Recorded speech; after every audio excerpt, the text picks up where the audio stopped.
Hello guys, কেমন আছো সকলে? আশা করছি সকলে খুব খুব ভালো আছো। আমি মোটামুটি ভালো আছি। তো আজ আমি আবার নিয়ে এলাম তোমাদের সামনে একটা রেসিপি, যেটা করবো ছোটো মাছের একটা রেসিপি। তো যেটা আমি তোমাদেরকে দেখাবো, তোমরা সাথে থাকো, দেখতে থাকো কীভাবে করছি। এখানটাতে দেখো সব কিছু রেডি করে রেখে দিয়েছি।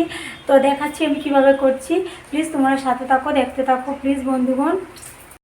তো প্রথমে দেখো এখানটাতে মাছগুলোকে ভাজা করে রেখেছি, মানে ভেজে নিয়েছি। এই যে দেখতে পাচ্ছ, একটু ভেঙে গেছে কারণ ওইগুলো ফ্রিজে ছিল কালকে, মানে আনা মাছ। তো কালকে আমি মাছগুলো ধরিনি, মঙ্গলবার যেহেতু ছিল, নিরামিষ ছিল।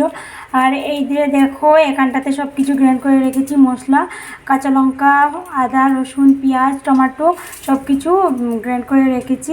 আর ওইখানে তো মাছগুলো ভেজে রেখেছি। এবার দেখতে থাকো আমি কি করছি। ওইদিকে কড়াইটাও বসিয়ে দিয়েছি, কড়াইতে তেল দিয়ে দিয়েছি, গরম হয়ে গেছে। এবার দেখো মশলাগুলো দিয়ে দিলাম, মশলা না, যেগুলো গ্রাইন্ড করে রেখেছিলাম সেগুলো দিয়ে দিয়েছি।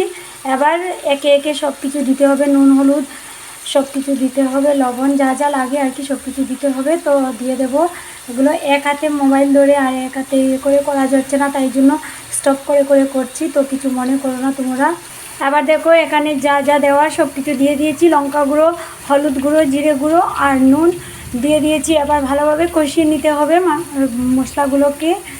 তো এবার আমি ভালোভাবে কষিয়ে নিচ্ছি, যতক্ষণ না মশলাগুলো তেল ছাড়বে ততক্ষণ কষাতে হবে।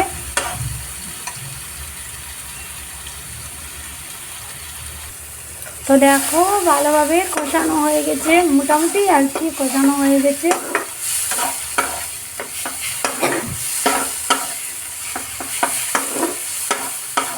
এভাবে অনেকক্ষণ কিন্তু ভালোভাবে কষাতে হয়, ভালোভাবে না কষালে কিন্তু মশলাগুলোর একটা কাঁচা কাঁচা টাইপ গন্ধ থেকে যায়।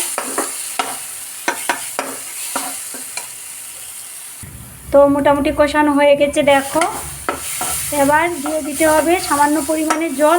আমি গ্রাইন্ড করে রাখা যেটাতে অল্প মশলা লেগেছিলো, তো সেইটাতে আমি ধুয়ে একটু জল রেখে দিয়েছি, তো সেই জলগুলো দিয়ে দেব। তো দেখো আমি এবার দিয়ে দিয়েছি সামান্য পরিমাণে জল। দেখো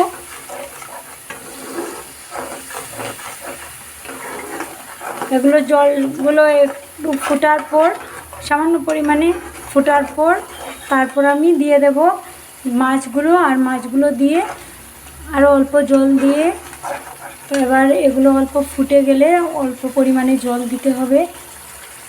দেখো জলগুলো মোটামুটি এই ঝোলটা ফুটে গেছে। তো এবার দিয়ে দেব মাছগুলো। এবার দেখো দিয়ে দিলাম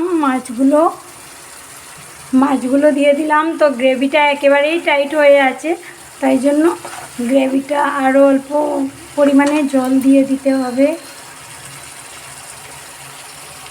তো আরও সামান্য পরিমাণে জল দিয়ে দিলাম।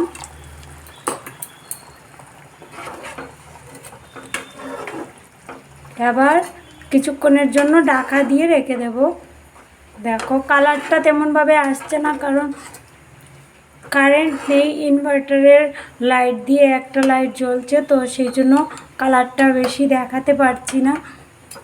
একটা লাইট দিয়ে তেমন একটা মানে আলো আসছে না, তো দিয়ে দিলাম। এবার ঢাকা দিয়ে রেখে দেব কিছুক্ষণের জন্য। দেখো কিছুক্ষণের জন্য ঢাকা দিয়ে রেখে দিয়েছি।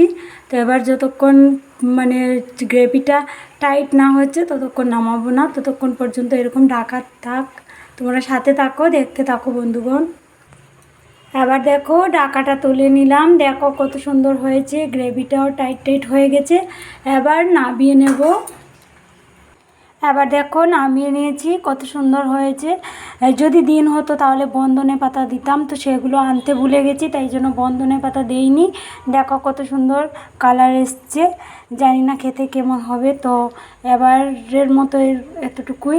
আর আমি দেখো কালারগুলো এসেছে খুবই সুন্দর, কিন্তু একটা মিস্টেক হয়ে গেছে, যেটাতে আমি মানে যে মশলাটা দেই না, আমার একটা আলাদা একটা মশলা আছে মাছ রান্না করতে দেই, তো সেটা দিতে ভুলে গেছি। কিন্তু তবুও কালারটা এসেছে, যাই হোক মোটামুটি এসেছে। তো দেখো বন্ধুগণ, রান্নাটা তো কমপ্লিট হয়ে গেছে। আর কীরকম কালার এসেছে দেখো, পুরোপুরি দেখাতে পারছি না। দেখো কারেন্ট নেই বলে, মানে প্রচণ্ড বৃষ্টি হচ্ছে আর কারেন্ট নেই, তাই জন্য একটা লাইটে পুরো দেখানো যাচ্ছে না।